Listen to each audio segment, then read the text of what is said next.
gamit ang kaalaman at kasanayan bilang mag-aaral ng kursong Bachelor of Science in Development Communication. Pangarap ni kapatid na Eliza Apsay na makatulong sa pagbo-broadcast ng mga aktibidad at tagumpay ng Iglesia ni Cristo bilang bahagi ng Christian Era Broadcasting Service International Incorporated o SEBC, ang broadcast media arm ng Iglesia. Ako po ay galing sa distrito po ng Leyte. Isa po akong multimedia director po doon ng 8 taon. Bago po ako nakapili po ng course ay naging multimedia member po ako. So yun po yung naging inspirasyon ko para kunin ko po yung course para mapalago ko po yung kaalaman ko po sa multimedia at magamit ko po sa pagtupad ng aking mga tungkulin. Yung mga natutuhan ko po una sa multimedia ay naa-apply ko po bilang broadcaster sa school. At marami pong mga bagay po gaya po ng editing. Mas nauna pa po ako matuto sa multimedia kaysa dun po sa mismong sa school po namin. Sobrang laking tulong po dahil ang unang-una po lagi ko pong iniisip kung ano po yung magagamit ko sa pagtupad ng aking mga tungkulin. Mapalago ko po yung aking kaalaman para po mas lalo po ako makatulong sa pamamahala po natin. Nagsimula po akong maging kawanid sa tanggapang pangkalahatan po ng Iglesia ni Cristo noong March 7 po, 2024 last year lang po. Umapaw po yung saya ko po na mapabilang po sa mga kawani. Sobrang saya po na natupad po ang mga pangarap ko. Dekada-dekada naman na ang binilang bilang SEBC volunteer worker ni kapatid na Michael Flores at Evangeline Miranda. Tungkuling kinikilala nilang biyaya ng Panginoong Diyos. Sa pagpayag po ng pamamahala sa awa at tulong ng ating Panginoong Diyos, ako po ay naging kawani sa iglesia o sa SEBC mula pa po taong 2001. At mula noon, ako po ay nagsimula bilang transcriber lamang, naging production assistant, naging floor director, at ngayon, from 2003, sa kasalukuyan po, ako po ay editor ng Ang Iglesia ni Cristo program. Nag-start po ako sa SEBC noong 2006 po bilang researcher po ng News Abroad. Tapos po, naging floor director din po ako ng lahat ng mga live programs po at naging kawani po sa programming po ng INCTV po. Masayang-masaya po ako na naibabahagi ko po yung aking mga talento sa pagbuo po ng mga programa sa INCTV po, sa SEBC. Dahil alam ko po na kahit bahagya ay nakakatulong po ako sa pamamahala, sa gawaing pagpapalaganap at pagpapasigla po ng mga kapatid. Kabilang sila sa mga nagpuri at nagpasalamat sa pamamagitan ng isang tanging pagsamba sa Panginoong Diyos bilang paggunita sa pagsapit ng 56th anniversary ng SEBC. Dumalo sa gusaling sambahan ng lokal ng Ciudad de Victoria, distrito ng Bulacan South, ang mga ministro, ministerial workers at volunteer workers kasama ang kani-kanilang sambahayan. Pinangunahan ng banal na okasyon ng kapatid na Angelo Eranio V. Manalo, ministro ng Ebanghelyo at SEBC President and CEO. Biyayang espiritual ang hatid ng pagtitipon sa mga nakasaksi, di lamang sa host site, kundi maging sa daan-daang remote sites sa buong mundo sa pamamagitan ng video streaming.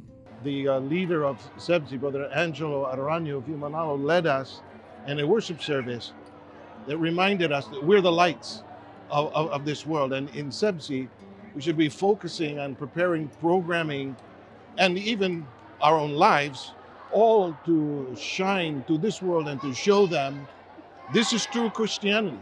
This is where the true people of God are. This is the true church. This is what people need to obtain the eternal life and salvation.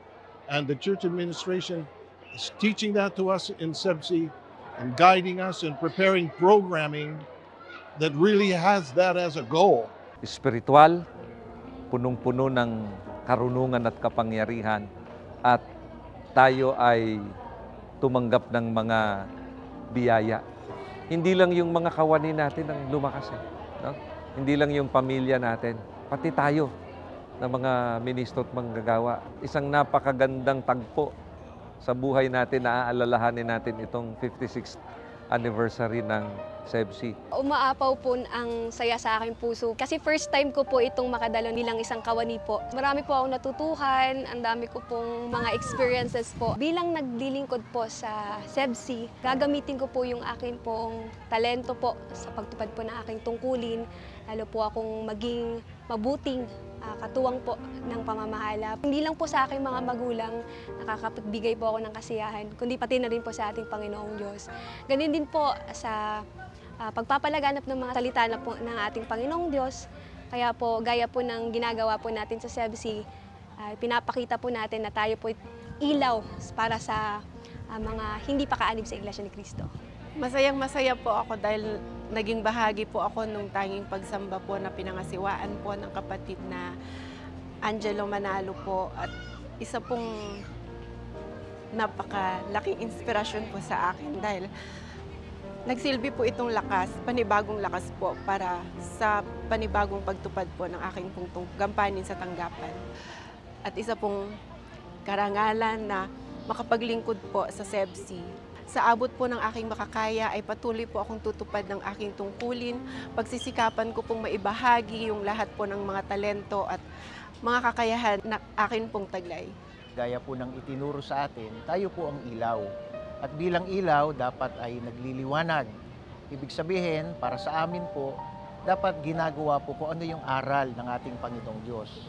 At sa pagsunod sa aral ng ating Panginoong Diyos, nakikita din po ng mga hindi kaanib sa iglesia at doon pa lamang naaakit na natin sila na umanib sa loob ng iglesia. Salamat sa ating Panginoong Diyos at binigyan po ako ng tungkulin sa SEBSI bilang isang video editor. Na ang gampanin ko po ay bumuo ng mga programa ng iglesia.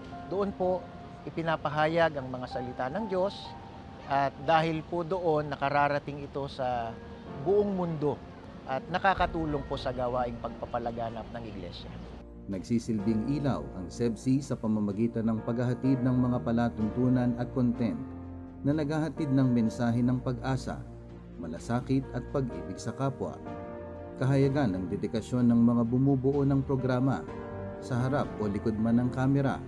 Programang taglayang mensaheng mula sa mga salita ng Diyos na may kakayahang baguhin sa ikabubuti ang buhay ng tao. Mula po rito sa Bocaue, Bulacan, ako po si kapatid na Reynan Cruz para sa Iglesia ni Cristo News Network.